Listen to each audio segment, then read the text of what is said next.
Ça veut dire quoi choisir tout ? Faire rimer ses aspirations pro et perso, faire des choix en conscience, les réévaluer quand c'est nécessaire, approfondir sa connaissance de soi, agir là où on le veut et on le peut, être en lien avec les autres. Bienvenue dans Les Équilibristes, le podcast qui vous aide à imaginer et vivre l'équilibre des temps de vie qui vous convient, en identifiant et faisant de la place à ce qui compte pour vous. Je m'appelle Sandra Fiodo et je suis la fondatrice de Conscious Cultures, une société dont la mission est d'aider les entreprises à comprendre et prendre en compte qui sont leurs salariés, leurs besoins réels et aspirations, et concevoir les conditions qui leur permettront de fournir leur meilleur travail. Si vous aimez les équilibristes, pensez à vous inscrire à ma lettre numéro d'équilibriste que j'envoie 2 fois par mois pour partager anecdotes et ressources sur les sujets que nous abordons dans le podcast. Le lien pour vous inscrire est dans les notes de cet épisode. Merci de votre écoute. Je me réjouis de faire avancer ces sujets avec vous. 100 épisodes à parler d'équilibre. Alors, c'est quoi la formule ? Les amis, je dois vous avouer mon émotion à enregistrer cet épisode 100. Il y a un peu plus de 4 ans, je lançais les équilibristes animés par cette envie, ce besoin d'entendre et de comprendre. Un besoin de nuances, un besoin de discours et d'exemples qui reflèteraient de manière plus fidèle les questions qui se posaient à moi, à savoir comment faire de la place à tous les rôles de ma vie et comment faire de la place à toutes les formes de mon ambition. Ça fait 4 ans et 100 épisodes, plus ou moins à vrai dire, parce qu'entre les rediffs et les bonus, je suis pas bien sûre, mais dans le fond, peu importe. J'avais envie de marquer le coup de ce chiffre symbolique de 100. Cet épisode est un condensé de ce que j'ai appris. Ou un condensé de condensé plutôt, parce que j'ai bien d'autres choses à partager, ce que je ferai bientôt, sous d'autres formes.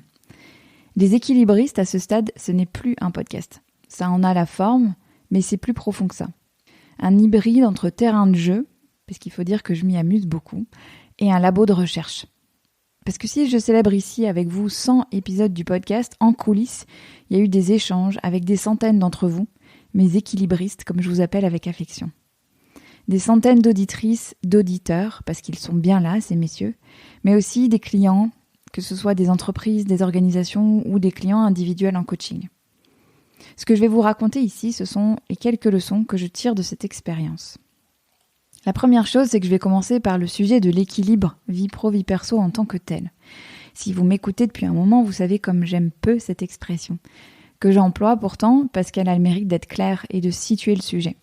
Ça doit être un biais cognitif, mais j'ai de plus en plus l'impression que tous les sujets ramènent à l'équilibre, qui est fondamentalement un sujet de répartition de ressources, énergie, temps, attention, etc. Notre époque doit réapprendre à faire avec cette notion de limite, de limitation, de contrainte. Ce constat, il est bien sûr à lire à plein de niveaux, et je rentrerai pas dans le détail de ça ici, mais ce que je veux dire, c'est que loin d'être quelque chose de triste, d'enfermant, cette notion de limitation, c'est une excellente nouvelle. Parce que ça veut dire qu'on fait des choix, qu'on est engagé au sens d'acteur ou actrice de nos vies.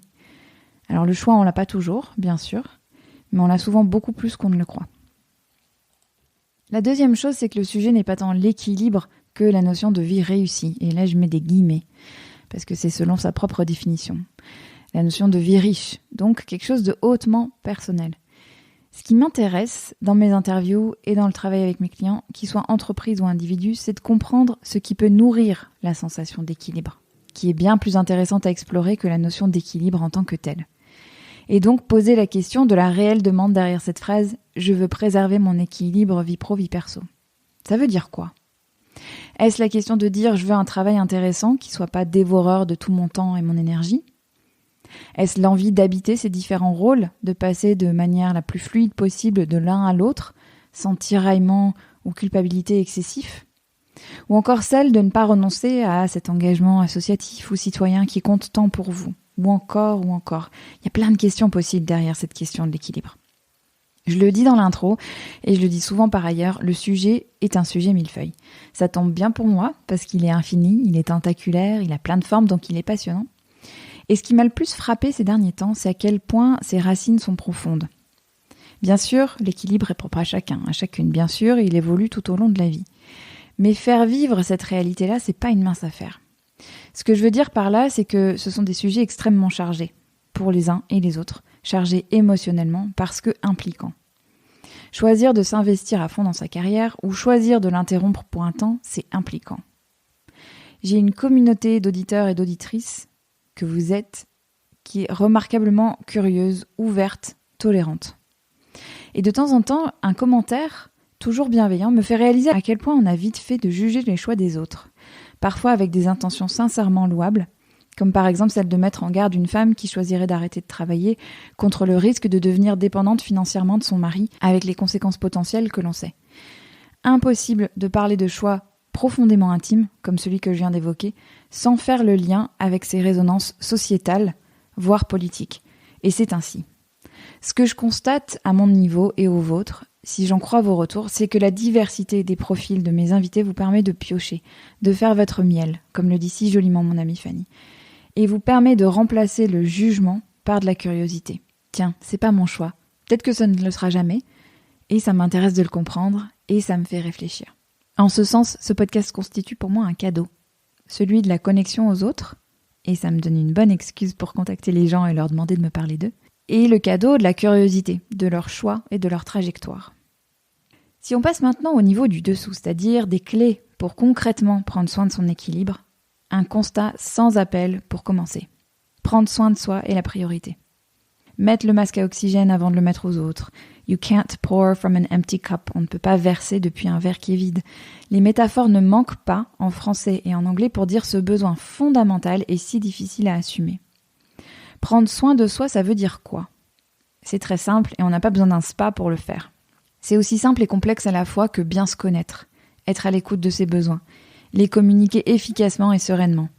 Ici, je touche du doigt un des piliers de l'équilibre, un sujet qui me tient vraiment à cœur, c'est-à-dire le lien aux autres. Alors une bonne fois pour toutes, je voudrais tordre le cou à une idée reçue sur le coaching et le développement personnel qu'on aime tant railler en France. Non, ce ne sont pas des exercices de nombrilisme forcené, c'est absolument l'inverse. J'avoue que c'est une des critiques que j'entends fréquemment, en France en tout cas, et que ça me met en colère. Au cours de ma carrière, et de ma vie au sens plus large, j'ai plus vu les dégâts causés par des personnes qui se connaissaient mal, qui attendaient des autres qu'ils devinent leurs besoins et s'y adaptent, que de la part de gens qui se complairaient dans l'observation narcissique de leur personne. J'en connais pas. Les gens qui ont le courage de prendre soin d'eux le rendent au centuple à ceux qui les entourent. Et puisque nous sommes des animaux sociaux, des êtres grégaires, les relations, c'est le nerf de la guerre. En lien avec ça, un autre point me semble important. Quand on parle d'équilibre, les choses les plus simples sont les plus efficaces. Nul besoin d'usine à gaz, de rituels sophistiqués, d'apps ou d'outils en tout genre. Je l'ai vu à maintes reprises, aussi bien chez mes clients en coaching que chez mes clients en entreprise et organisations. Less is more. Et l'enjeu du moment, c'est d'alléger beaucoup plus que de rajouter. Les organisations, tiens, parlons-en. On me pose souvent la question de la manière dont les entreprises s'emparent de ces sujets d'équilibre. Est-ce qu'elles s'engagent ? Est-ce qu'elles ont compris l'enjeu ? Et concrètement, ça donne quoi ? Je vous prépare un cas d'étude d'un accompagnement que j'ai fait entre la fin d'année dernière et ce début d'année chez un client, un grand groupe, avec des individus du monde entier. Mais en attendant de vous partager ce retour, je peux vous confirmer une chose. Il y a bien sûr du balance washing, que je vois d'ailleurs pas tant sous une forme de cynisme, mais surtout sous la forme d'un décalage entre ce que les RH ou leaders croient avoir compris des besoins de leurs collaborateurs et les besoins effectifs de leurs collaborateurs. Il y a un gap parfois. Mais il y a aussi beaucoup d'humains qui se trouvent aussi être des dirigeants, des managers, des RH, confrontés eux aussi aux problématiques d'équilibre, vie pro, vie perso, et qui ont une envie sincère de voir bouger le sujet. Il y a de plus en plus d'études qui paraissent sur le sujet, sur le côté stratégique et essentiel de le prendre en compte, et pas sous l'angle, guillemets, bien-être au travail, mais bien sous l'angle de la ressource humaine de l'entreprise, de la soutenabilité et de la durabilité de l'expérience des humains qui font l'entreprise. Les équipes que j'accompagne ont ceci en commun d'avoir des leaders qui ont l'humilité d'avouer que le sujet les préoccupe, qu'ils le vivent, qu'ils ne connaissent pas de recette miracle pour le résoudre, mais qu'ils sont sincèrement engagés dans la volonté d'améliorer la sensation d'équilibre de leurs collaborateurs. J'ai plein d'autres choses à vous partager là-dessus, et je le ferai dans ce fameux retour d'expérience, cas d'étude dont je vous parlais. Je termine par là où j'aurais dû commencer. Un sincère remerciement à mes invités. Je leur suis infiniment reconnaissante du cadeau qu'ils nous font à tous de venir parler d'eux, d'accepter de faire ce pas de côté. Récemment, une invitée me disait comme elle s'était sentie à poil en parlant d'elle dans une autre interview. Cette sensation, je la comprends, parce que je la ressens parfois en envoyant certaines de mes lettres, numéros d'équilibristes, celles que je vis comme les plus intimes, et qui sont immanquablement celles qui vous touchent le plus, celles au sujet desquelles je reçois le plus de retours. À chaque fois, c'est pareil. Plus c'est difficile à envoyer, plus ça touche. Alors, ça me rappelle à quel point nous sommes similaires, dans le fond. Ça me rappelle notre humanité partagée au-delà de la forme. Et c'est très touchant ça. Respecter la pudeur de mes invités, faire sortir l'universel de leurs paroles sans être intrusive, c'est mon exercice d'équilibriste à moi. Alors je leur dis merci, ici, de nous donner accès à un peu d'eux. C'est très généreux. Je termine cet épisode 100 ou 100 et des brouettes pour vous redire ma détermination plus que jamais à continuer ce travail qui contribue, j'en suis convaincue, au mieux vivre ensemble. Je vous disais en intro que j'avais beaucoup plus à partager et c'est sous la forme d'un programme d'accompagnement que je vous le proposerai pour un démarrage en septembre. J'y travaille activement, avec passion et rigueur, pour vous proposer quelque chose qui soit à la hauteur des sujets qui nous rassemblent ici. Préparez-vous à tordre le sujet dans tous les sens, à beaucoup apprendre sur vous et à vous équiper d'outils et de réflexes simples qui contribuent véritablement à nourrir votre sensation d'équilibre. Et bien sûr, avec les ingrédients que vous semblez aimer en écoutant le podcast. Diversité des angles, temps long, profondeur et chaleur dans l'approche. J'ouvrirai les inscriptions au mois de mai, et si c'est déjà quelque chose qui attise votre curiosité, abonnez-vous à ma lettre numéro d'équilibriste, dont le lien est dans la description de cet épisode. J'y indiquerai les modalités d'inscription en avant-première. Merci à vous, mes chers équilibristes, d'être au rendez-vous, depuis un épisode ou 100. C'est un honneur de faire tout ça pour et avec vous. À très bientôt.